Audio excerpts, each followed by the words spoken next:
Madam, हमारे मुख्य अतिथि जी, सभी एचओडीज, सभी स्टाफ मेंबर्स और यहाँ पर मौजूद मेरे सभी साथी लोग, आज मैं आप सभी के सामने महिला दिवस के मौके पर एक छोटा सा वक्तव्य लेकर आई हूँ, जिसे शुरू करने से पहले मैं आप सभी को महिला दिवस की हार्दिक शुभकामनाएं देती हूँ। तो 8 मार्च को तो नाम दे दिया गया है महिला दिवस का, पर सच तो ये है कि पूरी दुनिया एक भी दिन नहीं चल सकती बिना औरतों के। जैसे मंदिर में भगवान अधूरे हैं बिना देवी के, वैसे ये दुनिया भी कैसे पूरी हो सकती है बिना औरतों के। बेटी से लेकर जननी तक का सफर तय करती है नारी शक्ति ही तो है। बहन बनकर भाई की दुश्मन से लेकर सबसे अच्छी दोस्त बन जाती है, तो वहीं किसी दूसरे के घर जाकर उसकी पत्नी बनकर उसके घर की सारी जिम्मेदारियों को अपना लेती है। एक साथ दो घर की चिंता होते हुए भी कभी किसी को एहसास नहीं होने देती अपनी सरदर्दी का, चाहे वो हाउसवाइफ या करती हो कोई भी नौकरी, अपनी हर एक जिम्मेदारी निभाती है बखूबी। समझदारी में होती है बहुत आगे, कैसे करनी है अपने बच्चों की देखभाल कोई माँ से सीखे, कैसे रखनी है घर की साफ सफाई घर की बेटी जानती है ये सारे सलीके। तो कब कब करनी है भाई से लड़ाई और कब कब देना है उसका साथ, हर बहन को पता होती है ये बात। तो एक पत्नी भी है जो अपने पति की हिम्मत बनती है हरदम, उसका साथ देती है वो। इतनी समझदार औरत को अगर और बना दिया जाए कामयाब, मेरा मतलब काबिल, तो सोचो क्या हो सकता है अंजाम। ये सब तो मैंने ऊपर से ही बताया कि कैसी होती है एक नारी शक्ति की कला, पर यहाँ पर मौजूद सभी लोग जानते हैं कि एक औरत का जीवन होता है कितनी जिम्मेदारियों भरा।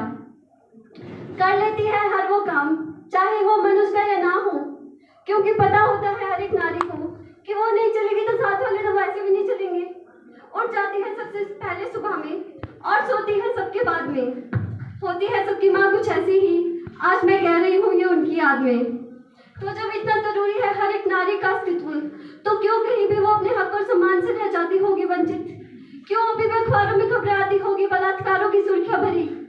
आखिर कब तक चलेगी औरतें ऐसी जिंदगी मुश्किलों भरी? क्यों अभी भी गुड़िया निर्भया जैसे रेप केस आते होंगे? कैसे होंगे वो दरिंदे जिनमें बिल्कुल भी दया नहीं, जो इस तरह से अपनी क्रूरता फरमाते होंगे?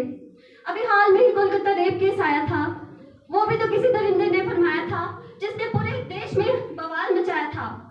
कैसे होंगे उन लोगों के संस्कार जो इस तरह से करते होंगे महिलाओं का अपमान? कितने फूटे होंगे उनके कर्म जिनको औरतों पे गंदी नजर रखने में बिल्कुल भी नहीं आती होगी शर्म? क्यों हर साल देश में आते हैं इतने रेप केस भरे आंकड़े जो कुचल देते हैं बेचारी कई औरतों के सपने? आखिर कब तक औरतें रात को बाहर निकलने से भी डरेगी वहां, स्वयं शिवजी भी अधूरे है बिन शक्ति के जहां। आखिर कब तक चलेगा ये सब? औरतों के से डर डर के जीने का क्या मतलब? कहीं रह जाती है अनजान पढ़ाई से, तो कहीं ब्याह दी जाती है उम्र से भी पहले, तो कहीं देखी जाती है सिर्फ रसोई तक ही सीमित, तो कहीं रोक टोक लगाकर कर दी जाती है भ्रमित। पर है सोचने की बात अगर सोची जाए तो सोचो पढ़ी लिखी औरत और कितनी जिम्मेदारियां निभाए। चाहे वो जनरल साइंस या ले लो स्पेस विज्ञान, हर जगह तो औरत ने बनाई है पहचान। चाहे कर लो बात रिसर्च की, वहां भी तो दिखा रही है खूब तरक्की। स्वर्गीय श्री इंदिरा गांधी जी से लेकर श्रीमती द्रौपदी मुर्मू जी तक का उनका राजनीति भरा सफर, जहां उन्होंने बड़े बड़ों को दी टक्कर। चाहे अगर देखनी हो पास की ही तरक्की, तो बात कर लेते हैं अपनी ही सिल्क की। यहाँ हमारे आदरणीय प्रेसिडेंट मैडम, हमारी डायरेक्टर मैडम और सभी एचओडीज, सभी इतनी जिम्मेदारी से चला रही है ये यूनिवर्सिटी। सभी तो है नारी शक्ति जो अपनी जिम्मेदारियों से कभी भी पीछे नहीं हटती। तो जब कर सकती है अंधेरा दूर अपने समाज का अपनी कामयाबी की रोशनी से, और बन सकती है उजाला अपने घर बार का, तो क्यों अभी भी कई जगह औरतों को ज्यादा पढ़ाया नहीं जाता? क्यों उन्हें उनके अरमान फरमाने दिया नहीं जाता? मैं भी एक औरत हूँ और आप सभी आदरणीय जनों के सामने खड़ी होकर आज मैं अपने विचार बोल पाई, ये मेरी खुशकिस्मती है।